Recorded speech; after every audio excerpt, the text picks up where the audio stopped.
Before I begin, get your reference table.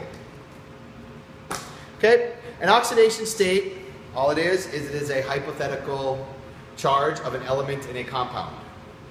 Now, before you start determining how to assign oxidation states, you need to figure out a couple of rules. All elements, first of all, elements are always zero. An example of an element, sodium, elemental sodium. Oxygen, even though it's O2, this is still an element. So this oxidation state is zero, this oxidation state is zero. In fact, all of the diatomic elements, now pay attention to this because I'm going to say this and I've said it before and you're going to have to know this for the regents.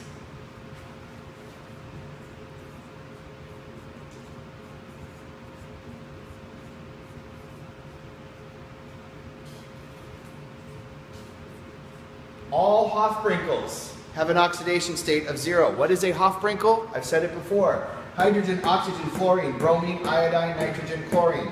They're all diatomic elements. Diatomic, you know this from the last unit. Di means two, like dimethyl, dibutyl, dipropyl, dibromo, and diatomic, two atoms. So each one of these has an oxidation state of zero. Even though there has a little number 2, each one is considered to be zero because it's not giving off a charge. Another example of elements, anything like iron, I don't know, vanadium, you could have carbon, all these. If it's an element, it's going to be a zero. Okay, that's the first rule. Now another general rule of thumb, group 1 is always oxidation state of +1. Group 2 is always an oxidation state of +2. And finally, for the third rule, oxygen, for our purposes, is always going to be -2. Now, sometimes oxygen is going to be -1, but for the high school chemistry curriculum, oxygen is -2. Just remember that. When you get to college and take college chemistry, worry about it then. It's somebody else's problem. Now, how do we determine oxidation states? Let's look at a few different examples. We're going to start easy and we're going to get a little bit more complicated. First of all, sodium chloride. First of all, sodium chloride. Sodium is in group 1. Chlorine is in group 17. If you look at sodium, its oxidation state is only +1. Now you're going to write a plus and a 1 just to indicate that it is a positive and the quantity. Now if you look at chlorine, it is either +1, -1, +1, +5, or +7.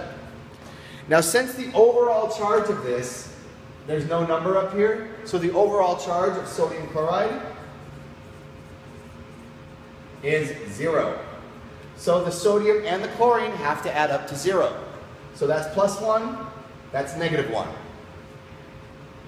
And when you figure that out, just double check and look at the oxidation states of both of the elements and make sure that they are listed in there. Because if there would not be a -1 in chlorine, that would be incorrect. But there is a -1, so it's correct. A little bit more complicated. Let's do H2SO4. Now, hydrogen is in group 1, but it says +1 and -1. So I'm not so sure I'm going to think it's +1, but let's come back to that in a second. So oxygen is going to be -2. Now remember we talked about this when we did ionic compounds. Okay, so oxygen is -2. There's 4 of them. So oxygen is going to have a -8. Now the hydrogen and the sulfur have to balance that out. And if you look at sulfur, it could be either -2, +4, or +6. There's 1 sulfur and 2 hydrogens. So let's just, if this is +1 or -1. There's no possible way that hydrogen can be a -1 because it's going to bring this number more negative. We want to equal these out. So this is going to be +8, this is going to be -8. So if this is +1, the overall charge is going to be +2, which means this number here needs to be plus 6. So let's see, does sulfur have, we look on the oxidation state right there, sulfur is plus 6. Plus 1, plus 6, minus 2. These numbers down here are not the oxidation states necessarily. Only for sulfur, because there's only one element.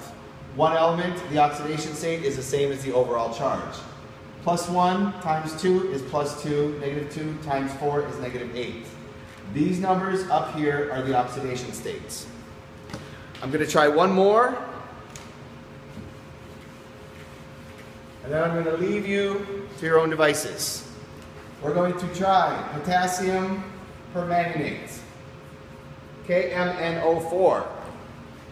When you do these problems, typically, if it's a big one like this, they're going to give you something like this on the regions usually. Okay? Usually, oxygen's the only negative, and these two are going to be positive. Usually. But, not always. Oxygen, like I said before, negative 2. Potassium, plus 1. Now let's figure out our math. Negative 2 times 4 is going to be negative 8. This has to be positive 8. This one is plus 1. So manganese, if I look, it could be either plus 2, plus 3, plus 4, or plus 7. I got that from right here. We're going to look at these numbers. It has to be plus 7. This equals plus 8. This equals minus 8. Manganese is positive 7. Simple enough, right? You're going to get a lot of practice in class.